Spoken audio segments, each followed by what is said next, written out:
우리 인류는 이 세상에서 물이 없이 살 수가 없습니다. 즉 우리 인간과 동물과 식물에게 동일하게 물이 없이는 생존할 수 없습니다. 특별히 사람은 70%가 물로 구성되어 있습니다. 그리고 우리 인류의 큰 문화와 문명을 이룰 수 있는 것도 주변에 물이 흐르는 큰 강들이 있었기 때문입니다.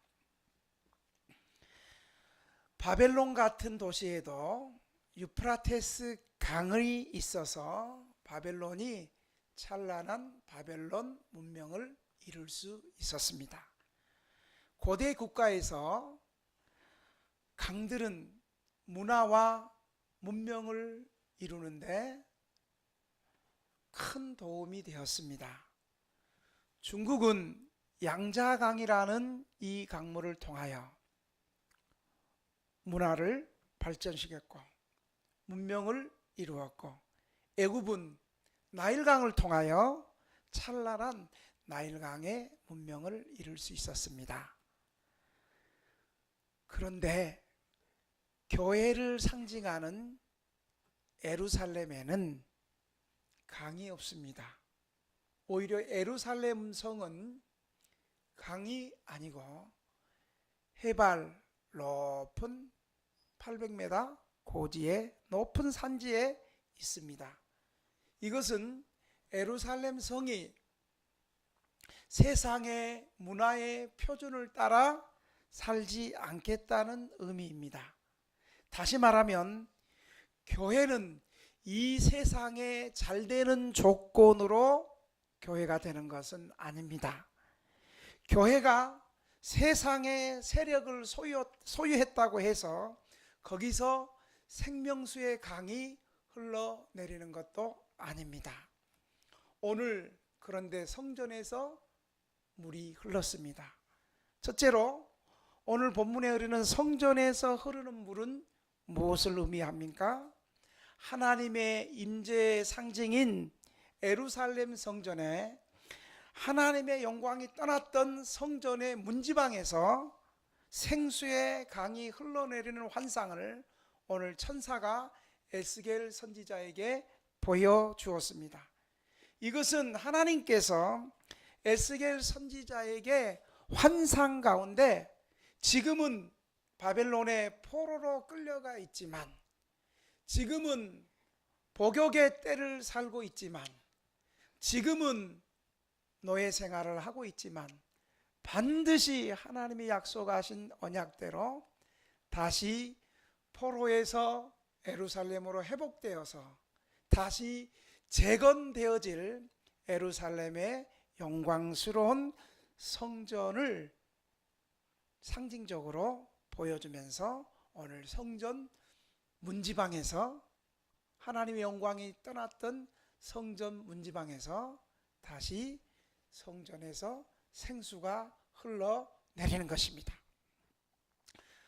오늘 성경에 보니까 성경에서 흐르는 물은 여호와의 영광이 들어가셨던 성전의 동문 문지방 밑에서 흘러나왔습니다. 동문에서 제단 남쪽으로 그리고 동쪽으로 마침내 거대한 강이 되어서 강을 넘어서서 죽은 사해 바다까지 이 물이 흘러 나아갔습니다. 천사가 보여준 성전 문지방에서 흐르는 물은 무엇을 의미하고 있을까요? 여러분이 아시다시피 일반적인 강물은 아닙니다. 만일 성전 문지방에서 흐르는 물이 일반적인 물이라면 어떻게 성전에서 흘러서 성전을 가득 차서 그 물이 강을 이루고 그 물이 사해 바다까지 흘러 넘치겠습니까? 여기서 천사가 환상 가운데 보여준 이 성전 문에서 흘러내리는 강은 온 인류에게 주실 예수 그리스도의 영적 생명을 주실 신약 시대의 복음 운동을 계시해 주고 있습니다. 주님은 말씀하시기를 요한복음 7장 37절에서 38절에 이렇게 말씀하십니다. 명절 끝날 곧 큰 날에 예수께서, 여러분 앉아있지만 서서 외쳐 이르되 누구든지 목마른 자는 내게로 와서 마시라. 나를 믿는 자는 성경의 이름과 같이 그 배에서 생수의 강이 흘러나리라. 이렇게 말씀하십니다. 인간의 육신 생명에도 물은 다른 식료품보다 귀합니다. 인체가 70%가 물로 구성되어 있고 고기 역시 물이 없이는 살 수 없습니다.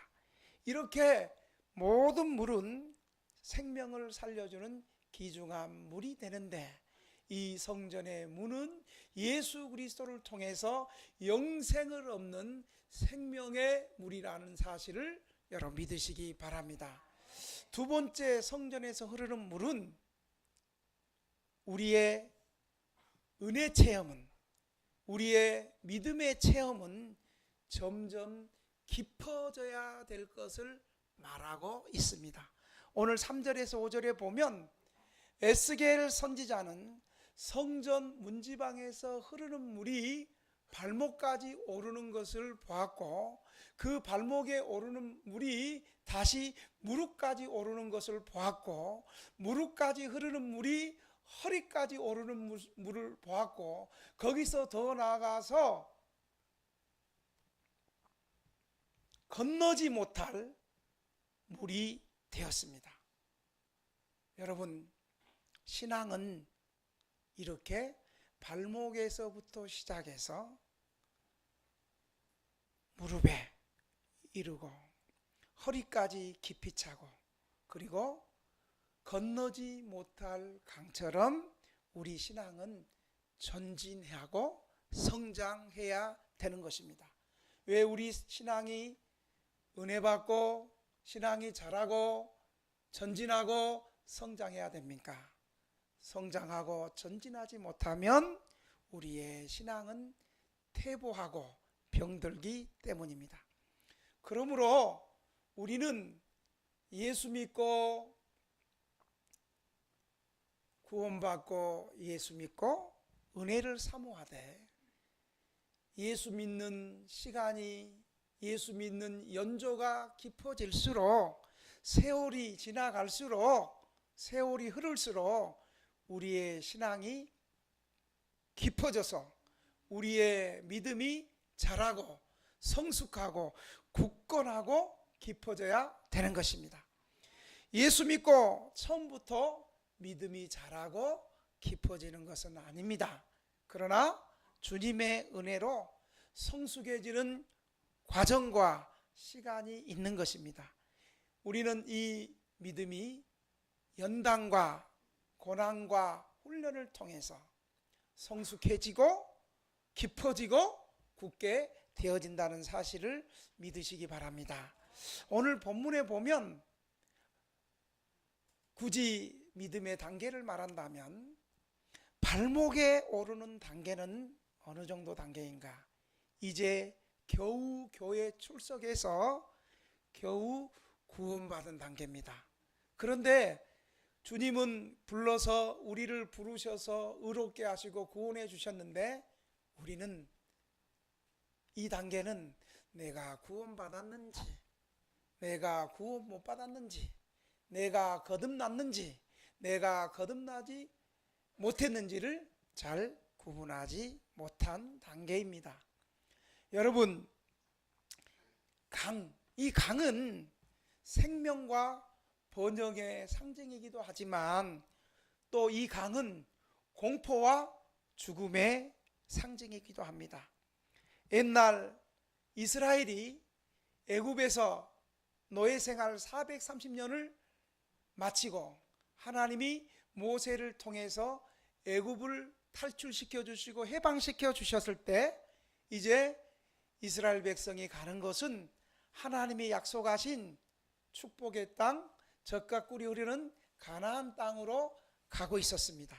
그런데 가나안 땅에 들어가는 첫 번째 단추, 첫 번째 시작이 바로 가나안 땅을 지나가려면 요단강을 건너가야 하는 것입니다.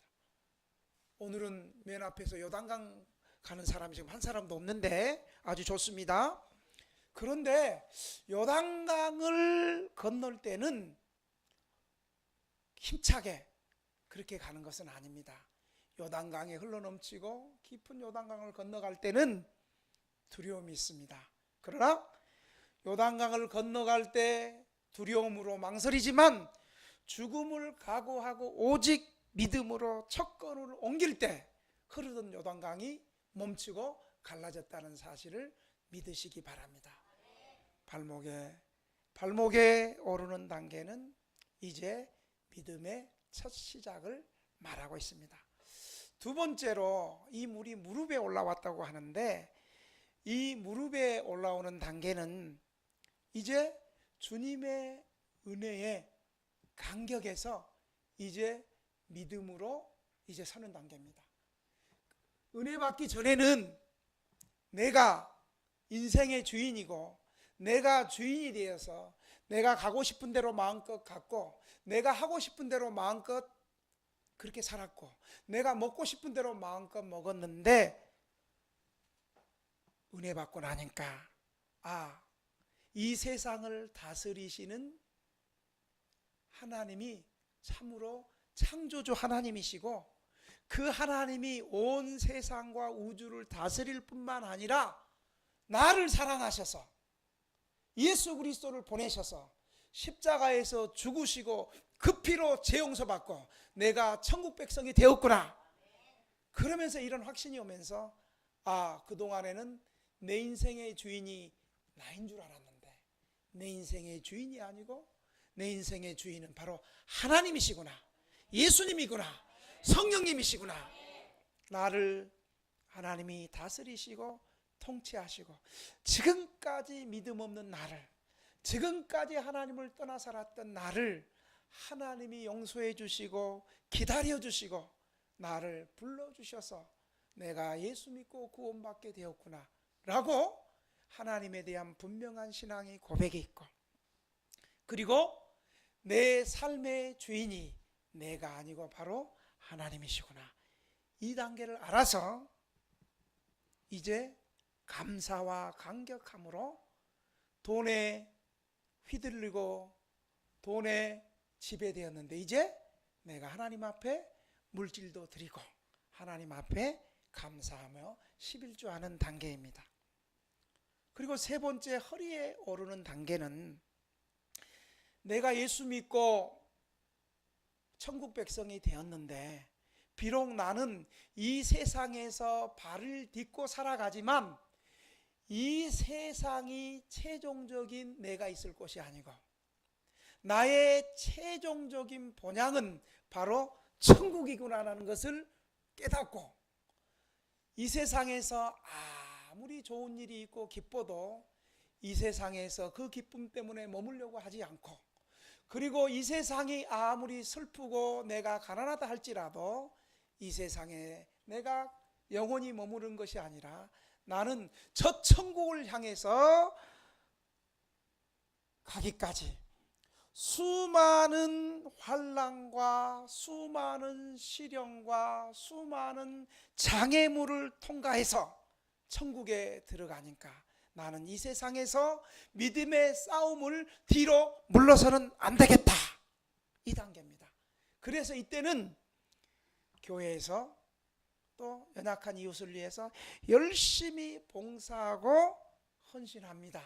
그런데 헌신 속에서 자기의 의로움이 나타나고 열심히 헌신하지만 자기 모습이 드러나고 열심히 충성하지만 자기 목소리가 나는 단계입니다.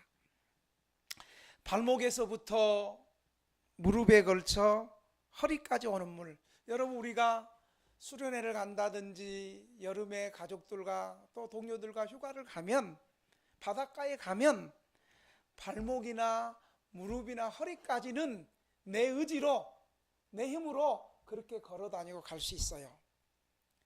허리까지 오는 물에서는 물을 의지하지 않고 우리 자신을 의지하고 있습니다. 이와 같이 얕은 은혜, 믿음이 얕은 은혜에서는 우리 자신의 뜻대로 행하면서도 열심히 섬기면서도 실수도 하고 과오도 범합니다. 그러나 그때에도 우리 주님께서는 우리를 불쌍히 여기시고 자비로 보살펴 주시고 우리를 향해서 오래 참아 주시는 것입니다. 마지막 단계가 이제 나중에는 건너지 못할 깊은 물의 단계입니다. 이 단계 역시 열심히 봉사하고 열심히 헌신했지만 자신의 헌신과 봉사는 보이지 않고 주님께 영광 돌리고 내가 열심히 봉사하고 헌신했지만 나는 한 것이 없습니다. 주님의 은혜로 했습니다. 주님만 보이는 단계입니다. 이 단계는 나의 수고와 희생과 열심을 남들이 알아주지 못하고 성도들이 알아주지 못하고 담임 목사님이 몰라도 서운해하지 않고 오히려 섬길 수 있어서 감사합니다 라고 고백하는 단계고, 섬길 수 있는 기회를 주심에 감격하는 것입니다. 오직 하나님 중심, 말씀 중심, 교회 중심으로 살아가는 단계입니다.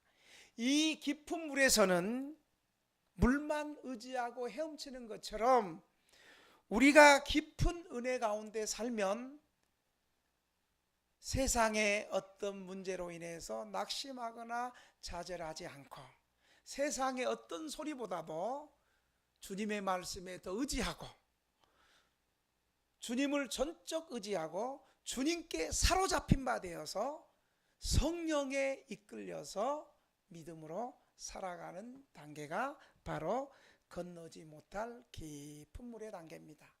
물론 우리의 신앙생활을 이렇게 하나씩 구분하는 것도 쉽지는 않지만 우리의 신앙이 처음부터 신앙이 깊어지고 처음부터 신앙이 온전해지는 것은 아닙니다. 그러니까 우리는 교회 안에서 조금 나보다 신앙이 좀 어리고 은혜가 깊지 못하고 좀 더 깊은 주님의 사랑을 경험하지 못한 성도들에 대해서 우리가 불쌍히 여기고 기다려주고 그들의 실수를 또 용납하고 또 그들이 성장하고 자라나는 과정을 기도해주고 그러는 동안에 내가 더 헌신하고 말없이 섬기고 하나님께 영광을 돌리고 하나님이 주시는 위로와 사랑 가운데 더 깊어지는 것이 우리가 이 땅에서 우리의 신앙이 자라고 성장하고 굳건해지는 과정을 에스겔 선지자는 보여주고 있는 것입니다. 세 번째로 성전에서 흐르는 물은 죽은 사해바다까지 흘러 들어가서 살리는 역사를 8절과 9절에서는 말하고 있습니다. 성전 문지방에서 흐르는 이 물은 강에 이를 때에 그 강가에 있는 생물들이 다시 되살아나고 그 강가에 붙어 있는 모든 나무들이 다시 생명력을 얻고 마침내 사해바다에까지 흐르게 되었습니다. 사해바다가 왜 사해바다입니까? 죽은 바다, 생명이 없는 바다입니다. 즉 그 강물은 생명이 살지 못했던 사해바다를 변화시켜서 사해바다의 큰 고기가 흘러가게 하고 넘치도록 생명이 번성하게 했습니다. 이것은 역시 에스겔 선지자의 비유고 환상인데 신약시대에 지금은 바벨론에서 포로 생활을 하고 있지만 바벨론 포로 생활의 70년의 복역이 끝나면 그들이 제사장 나라로 훈련되어져서 다시 조국 이스라엘로 돌아와서 그 70년 동안 복역한 이스라엘 백성들이 다시 말씀으로 훈련되어지고 하나님 나라 제사장 나라의 백성으로 훈련되어져서 무너진 이스라엘 성벽을 재건하고 파괴된 이스라엘 성전의 주역이 될 뿐만 아니라 신약시대에 다시 오실 예수 그리스도의 복음이 사회같이 죽은 세상을 살리고 죽은 인생들에게 영생을 가져다 줄 것을 예언하고 있는 것입니다.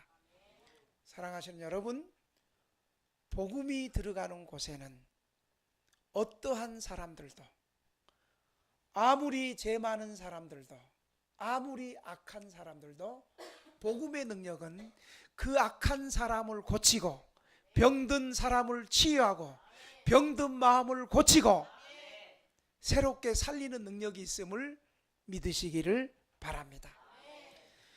복음의 능력은 아무리 악하고 변화되지 않을 것 같은 사람들도 복음이 선포되는 곳에 성령의 능력으로 고치시고 변화시키고 살리는 능력이 있음을 여러분 믿으시기 바랍니다. 그래서 바울은 로마서 1장 16절에 당당하게 고백합니다. 내가 복음을 부끄러워하지 아니하노니 이 복음은 모든 믿는 자에게 구원을 주시는 하나님의 능력이 됨이라. 먼저는 유대인이요 그리고 헬라인이로다. 이렇게 말씀합니다. 또 사도 바울은 고린도전서 1장 18절에 보면 십자가의 도가 멸망하는 자들에게는 미련한 것이요 구원을 받는 우리에게는 하나님의 능력이라고 말씀하십니다. 고린도전서 1장 24절에 보면 오직 부르심을 받은 자들에게는 유대인이나 헬라인이나 그리스도는 하나님의 능력이요 하나님의 지혜니라. 우리 한번 따라합시다. 그리스도는 하나님의 능력이요 하나님의 지혜다. 그 능력이 나를 부르시고 나를 의롭다 하시고 나를 천국 백성 삼으시고 천국 갈 때까지 나를 주님 닮게 하신다. 믿으시면 아멘 해보세요.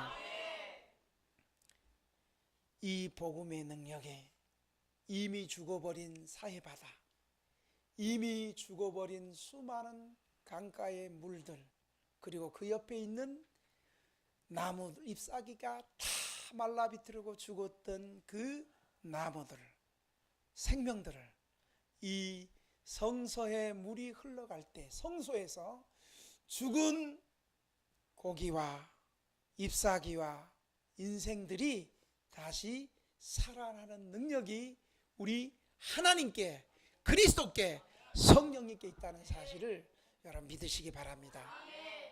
제가 여기서 처음 교회 개척할 때 저 뒤에 보면 여자 목사님이 교회를 개척을 하고 있었어요. 한 5, 6년 그렇게 목회를 했는데 우리 교회가 지하에서 여기 왔다 그러니까 어떻게 거리에서 만났어요. 혹시 목사님이 이번에 이전한 등대교회 목사님 아니시냐고. 그렇다고. 그랬더니 나를 목사님 걱정하지 마세요. 여기서 목회하면 됩니다. 이렇게 말을 해줘도 참 시원찮지 않는데 뭐라고 얘기하냐면 목사님 여기서는 주변에 큰 교회들이 많아서 개척교회는 안 됩니다.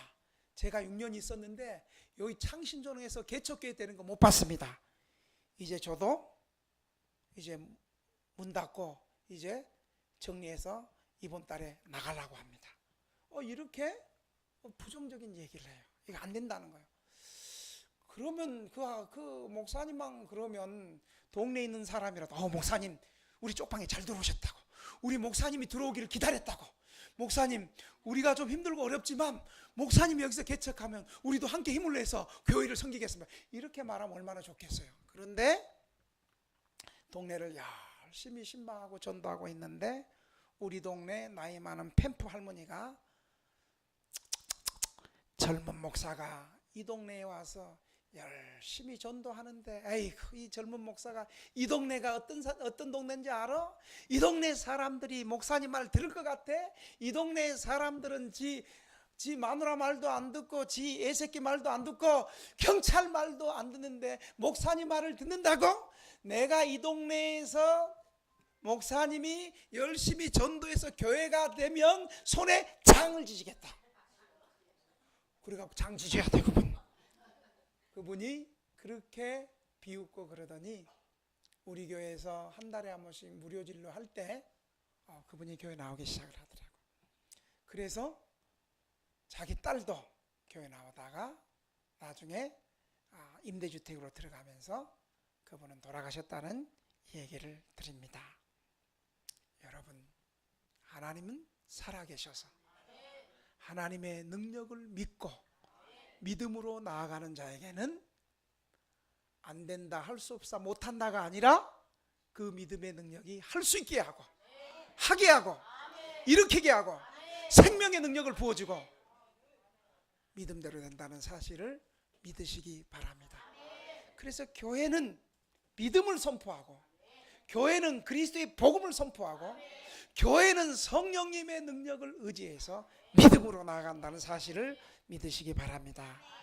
마지막으로는 성전의 물이 열매를 맺게 하고 죽은 잎사귀에서 그 잎사귀가 약재료로 되는 치유의 능력이 나타나게 되었다고 12절에는 말씀하고 있습니다.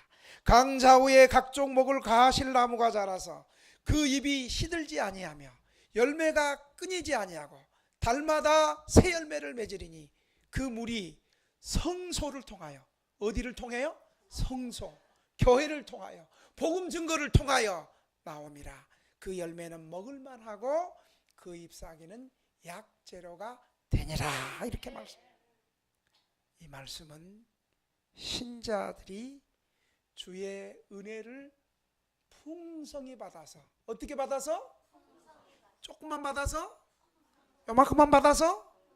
은혜는 점점 풍성해지고 기뻐듯이 풍성히 받아서 생명의 능력으로 충만한 열매를 맺게 될 뿐만 아니라 그곳에서 놀라운 치료의 능력을 덧입게 됨을 말씀하고 있는 것입니다. 교회는 치유의 능력이 있는 곳입니다. 우리의 병든 육체를 치유하고 안 된다는 병든 마음을 고치고 할 수 없다고 절망하는 정신을 치유하고 육체를 고치는 능력이 바로 교회요 복음의 능력이라는 사실을 여러분 믿으시기 바랍니다. 교회는 안 된다, 할 수 없다는 사람이 예배를 통해서 성령의 능력으로 할 수 있구나, 나는 못해도 하나님이 하시겠구나, 하나님이 지금도 역사하구나. 어제 우리 청년의 성경 공부를 하는데 초대교회, 교회의 모습이 초대교회로 돌아가자 해서 초대교회가 일어났던 초대교회는 치료와 권능이 충만했던 교회고, 초대교회는 나눔과 성금이 있었던 교회고, 초대교회는 물질을 팔아서 가난한 사람을 나눠주는 교회고, 초대교회는 세상 사람들에게 칭찬을 받는 교회고, 그랬더니 하나님께서 날마다 구원받는 사람을 보내주셨더라. 이게 한국교회가, 우리 교회가 받아갈 우리 오순절 성령의 능력과 권능이 충만한 교회, 우리 올해 표현인데, 그래서 이 말씀에 근거해서 우리 청년들을 공부하면서 우리 교회는 몇 점이나 됩니까? 여러분, 우리 교회는 원형교회인 초대교회 몇 점이나 된다고 생각하십니까? 그래도 우리 청년들이 목사를 불쌍히 여기고 80점이에요. 할렐루야. 왜 80점이라고 그랬더니 우리 교회도 치유가 일어나고 기도가 응답되고 병이 고쳐지고 그리고 우리 동네에서 뭐 온 세상 사람들에게 칭찬을 받지 받지 못한다 할지라도 우리 동네 사람들은 우리 등대교회 칭찬하고 좋아하고 그렇지 않냐고. 그리고 날마다 구원받는 사람은 들어오는 건 아니지만 그래도 주일마다 또 새신자가 오고 구원받지 않습니까? 그래서 80점 주더라. 80점. 여러분, 우리는 이 80점에서 조대교회처럼 더 나아가서 아직도 교회가 치료의 능력이 있고, 교회가 복음의 권세가 있고, 교회가 영원한 생명의 능력을 가지고 있는 이 교회의 권세를 모르는 우리 동네 사람들, 주변에 이 복음의 권세를, 주님의 생명을 모르는 사람들에게 이 생명을 전하는 우리 등대교회가 되기를 주님의 이름으로 축원합니다. 오늘 들은 말씀을 가지고 주여, 성전에서 흐르는 물이 나를 고쳐 주시옵소서. 나를 치료해 주시옵소서.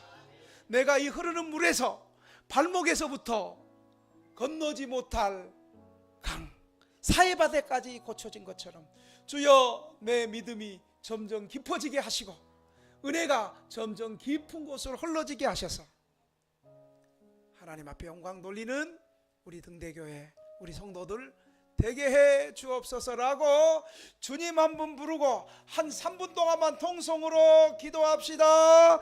주여, 살아계신 아버지 하나님, 성전에서 흘러내리는 생수가 내 영혼에 흘러 넘치게 하여 주옵소서. 내 영혼에 소생시켜 주시고 할 수 없다, 끝났다, 죽는다라는 부정적인 생각들이 이제 복음의 능력으로, 성령의 능력으로 우리의 믿음과 은혜가, 얕은 은혜가 더 깊어지게 하시고 깊은 곳으로 우리의 믿음이 자라고 성장해서 하나님 앞에 감사하며 감격하며 우리의 약하고 연약한 우리의 믿음이 고침받고 자라고 넘치고 성장해서 하나님 아버지 치유의 역사가 일어나게 하시고 복음의 역사가 일어나게 하시고 아직도 주님 앞에 나오지 못하는 영혼들을 향해서 복음을 전하고 복음의 능력과 권세를 전하고 치료의 능력과 권세가 복음을 통해서 이루어지는 놀라운 역사를 경험하고 감사하고 하나님 앞에 영광 돌리는 복된 교회가 되게 하여 주시옵소서. 주일마다 하나님의 말씀이 선포될 때마다 성전에 물이 흘러넘쳐서 우리의 발목을 적시고 나아가서 건너지 못할 큰 강이 되어서 우리 동네를 적시고 우리 창신동을 적시고 서울시를 적시고 흘러넘쳐서 이 나라 이 민족을 살리는 놀라운 능력, 역사가 날마다 풍성하게 이루어지는 우리 성도들과 교회가 되게 하여 주옵소서. 예수님